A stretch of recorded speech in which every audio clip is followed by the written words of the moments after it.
We live in the best time ever when it comes to technology, and I cannot believe what Apple just released. That's right. Today, we're going to break down the top features of both the new Mac Mini M4 and M4 Pro models, and we're going to help you decide if it's time to upgrade and which version might be right for you. My name is Patrick. I'm a worship pastor and a content creator living in New York City, and here we encourage, equip, and empower worship leaders and content creators wherever they find themselves on that journey. And I could not be more excited about this M4 Mac Mini. I will be buying one for both my work and for my home because it's a powerhouse that I think is meant for everyone. Worship ministries. We have two M1 Mac Minis downstairs. You do? Oh. We're just now seeing some limitations that they're hitting with this new upgraded processor and the ability to have more display connection. It's a no-brainer to replace those M1s, one if not both of them, with M4 Mac Minis. I want to buy a computer for my kids at home to edit video, do their homework, and just all the basics as well as beyond the basics. M4 Mac Mini, and I just plug it into a display that I already have laying around or a TV and grab an old mouse and keyboard. Done. They have a computer.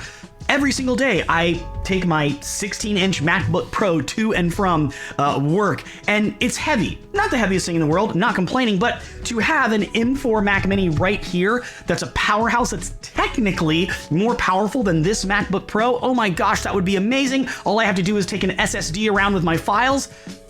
Again, this is feeling like a no-brainer, but it's not about me. This is about you. Let's get into it. Let's start with the design because Apple has really delivered a fresh take on the classic Mac Mini. Right off the bat, this new model is tiny. So many people were thinking that it was going to be thinner, but still have that surface area. But they've really designed it to be a little bit bigger than the Apple TV, the current Apple TV as it stands today. So by all standards, it is a mini device. Apple's even moved the power button to the bottom and placed the headphone jack on the front, which shows just how compact the new design is. And weighing in at only 1.5 pounds, the M4 model is super easy to carry between workspaces, making it perfect for anyone needing a powerful yet portable machine. For me, this is huge.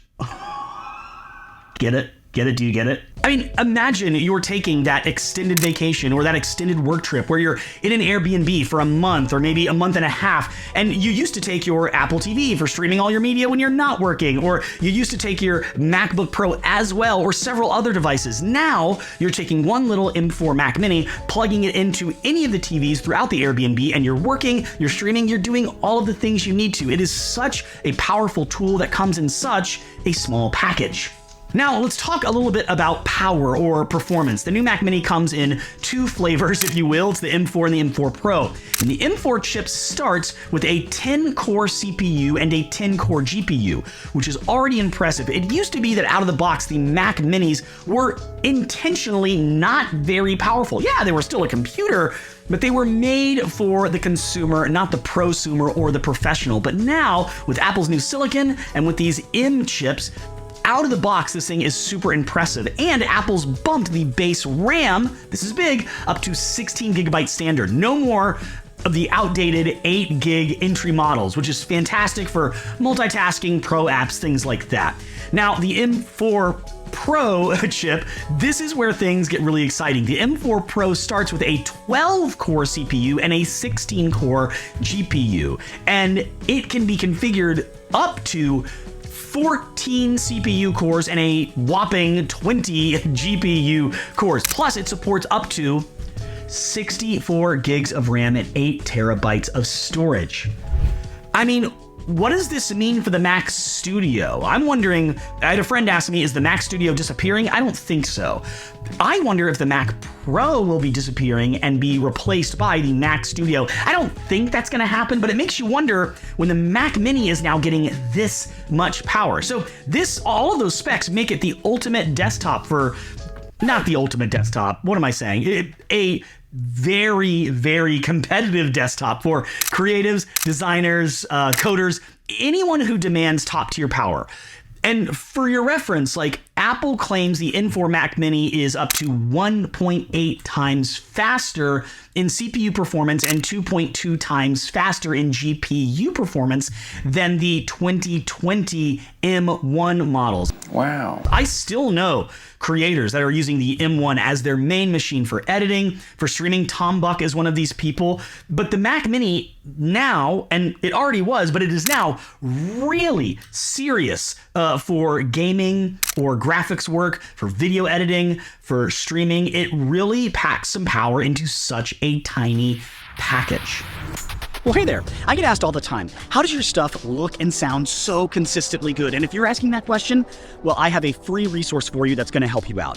If you visit iampatrickmurphy.com/gear, I have a working document of every piece of gear I use to create the content you're viewing or listening to right now. Now, what do I mean by working document? Every time I try something new or buy something new, I add it to this list if I am using it. So you're always up to date with what you need to create the content that you should, because everyone should be creating. You have something to say, but you're not saying it, you're not filming it, you're not recording it because you don't know what you need to get that done. Well, that problem is now solved. Visit iampatrickmurphy.com/gear to get my list of gear and get started creating. Let's jump back into this episode, and I hope you have a great day.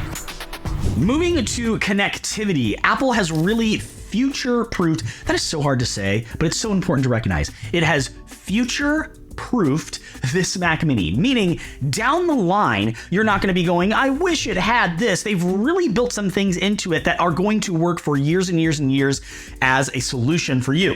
Quick rundown. The base M4 model has 3 Thunderbolt 4 ports, allowing you to connect up to, okay, this is big, 3 displays and transfer data super fast. So down in my sanctuary, we have the M1 Mac Minis running all of our graphics as well as our live stream switching, streaming, and audio mixing. Those M1 models have shown some, hey, we're starting to struggle with all of this processing. But with the M4 model, you're not going to see those issues as quickly as you would with the M1. But with these M4 models, you now have more display connection. And if you work in a church, or if you're a creator that likes to have multiple displays on your desk, the M1 Mac Minis, even the MacBooks now have a limited capability when it comes to how many displays they can handle. This can connect up to 3 displays. That is huge for you, church person who is trying to run graphics, for you, creative who has a desk where you're trying to have multiple displays showing you different things you're working on. It's the upgrade we wanted. Okay, now the M4 Pro model. The M4 Pro model introduces Thunderbolt 5 with 3 ports, marking a first for Apple, supporting up to 120 gigabytes per second data transfer. Are you serious? This makes it perfect for anyone dealing with high-speed data transfers or running extensive setups, again, with multiple displays. There's also 2 USB-C ports. So they have the Thunderbolt 4 ports and the Thunderbolt 5 ports on these models, but there's also an additional 2 USB-C ports on the front of both models, making it easy to quickly plug in peripherals without needing to access the back. Like I said earlier, I want to mount a Mac Mini right here under the desk. You'll never see it.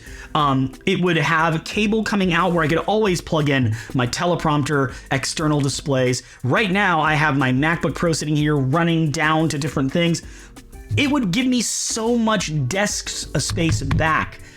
Having the ability to having that much connectivity, I mean, this is such a no-brainer. Apple also included HDMI eARC, giving users a convenient way to connect the Mini to their TV and their audio systems. So no longer do you just have an Apple TV as an option for connecting to your audio system, but you have a complete computer with an OS built inside to connect to your entertainment system, which is crazy good. So this is a great feature if you're using it as an all-in-one home office and media hub, but small drawback. Not everything is perfect. There's no SD card slot on the Mac Mini. It's a bit of a bummer for photographers and videographers. I would have loved that. We need quick access to memory cards, but honestly, this isn't it's not like a deal breaker. I can see companies releasing like docks that solve this issue easily. On the Mac Mini M1s I have downstairs in our church's auditorium, here's the Mac Mini, and there's a dock that sits right underneath it, same exact size, that has expanded ports on it. They're gonna make the same exact thing for the Mac Mini M4. So having that SD card reader outside of the body, not my favorite, but it's not a deal breaker. Now, we couldn't talk about the M4 Mac Mini without mentioning Apple's intelligence. Actually, we could, but who would want that? Apple Intelligence is Apple's growing suite of AI-powered features. The M4 chip includes this faster neural engine that opens up new AI and productivity tools for the user. So just a few highlights. Apple's introduced the ability to organize tables or convert data with a single click, and even clean up the images by removing unwanted objects in seconds. The new Type to Siri feature is particularly interesting for me, allowing you to combine PDFs or complete tasks hands-free, so you're just talking to your computer and it's doing it, all through Siri's updated interface.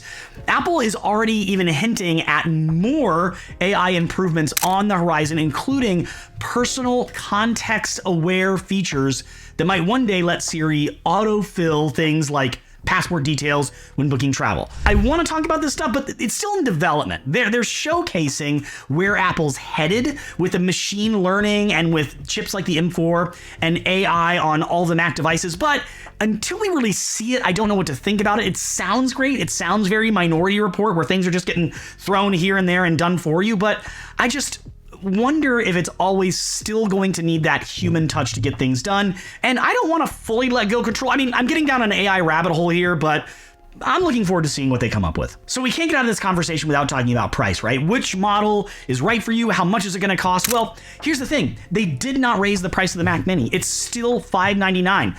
The base M4 model at $599, it offers this insane value for a desktop this powerful, especially coming standard with 16 gigs of RAM. Now, if you're looking for a machine for your home or office, student work, family use, I mean, this is the pick for you. But creators might want to upgrade to that $1399 model. You're not getting Thunderbolt 4, you're getting Thunderbolt 5, you're getting some expanded capability. It makes it ideal for handling larger projects like 3D rendering, video editing, without needing to jump to the Mac Studio. But if you want a middle ground, there's an $800 model of the base Mac Mini, still M4 Mac Mini, just a middle ground model with 512 gigabytes of storage, half a terabyte. And it offers a good balance of power and affordability. I'm gonna be honest with you. There are still creators out there. We still at our church are using M1 Mac Minis, and they're working great, even though we are seeing some limitations. An M4 Mac Mini with this much power built in, I mean, the base model is going to be fine for just about everybody. So take that for what you will. I will not be buying the most upgraded model. I would say the biggest upgrade, or the most important upgrade, not most important, I would say you should upgrade the storage of your model no matter which model you get. It seems like Apple is throwing us all these stats and giving us all these features. The one thing that they do not include yet is the amount of storage that people need. 256 gigabytes, at this point, no one can live with that. You need at least half a terabyte, and I would say at least a terabyte or two if you're doing anything beyond emailing and documents. You're going to run out of storage if you don't know how to manage your data. So upgrading your storage is a must, but almost any model is going to work for most people. I want to touch on just a few things that may seem like small upgrades in this Mac Mini, but actually make a big difference. I've kind of touched on a couple of them already, but I want to expand just a bit.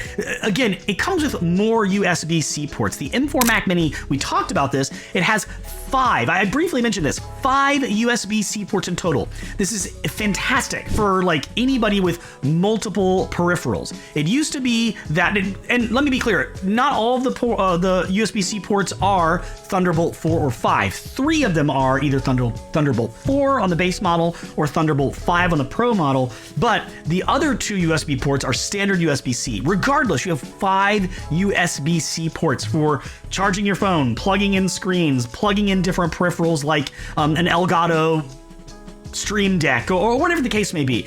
Having that connectivity has been limited in the past, and now they're really expanding that, which It makes a user like me very happy. I want to mention, again, the multiple displays. The base M4 Mac Mini model can handle up to 3 displays, while the M4 Pro can even support 3 of Apple's high-resolution Pro Display XDRs, because that's what everybody buys as a display, right? Apple's XDR display?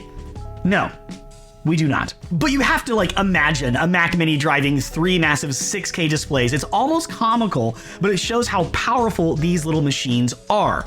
Apple has also designed some systems to keep the Mac Mini cool. The heat is dispersed properly, so the machine is never going to overheat, and you're going to get reliable performance even from such a compact form factor. And then the question we're all asking, should you upgrade or should you buy this machine? Is it useful for you? Can it replace your older iMac or even a machine that you've been carrying around where you'd love to have a desktop at work, but you don't want this big thing sitting on your desk all the time or on the floor? I'd say yes. I'd say yes to all those situations, especially if you're using an older computer. If you're looking to upgrade to a desktop model, if you travel around a lot and need a powerhouse at a really low cost, I think that this new M4 Mac Mini, why did I say it like that? Cost? Whatever. This Mac Mini is going to solve a lot of those problems for a lot of people. If you're looking at that new iMac, if you're looking at getting a Mac Pro, if you're looking at getting a Mac Studio, if you're looking at getting a media hub, if you're looking at getting a computer for your kids, this is an obvious, this is a no-brainer. I'd say go for it. The performance boost, Thunderbolt displays on the Pro model, and the base model redesigned compact size, this makes it a fantastic all-in-one upgrade. For those who need serious power on a budget, the M4 Pro model with 24 gigs of RAM, and I looked at this, a terabyte of storage at around $1,800 is an incredible value compared to their higher end Mac Studio from Apple. And even if you're not a power user, like I said, the base model offers unbeatable value. Find me a computer that can beat this, especially in the Mac lineup at that price. I mean, it just seems like a win across the board. If you're someone out there looking for your next desktop or your first desktop, you need an editing machine, you need an office computer, you need a computer for your kids, or a media machine for your home entertainment system or for your sanctuary at church, I mean, this computer is a no-brainer. It's a perfect pick, but it's not the only piece of gear you need to have to thrive in today's world. That's why you should watch this video.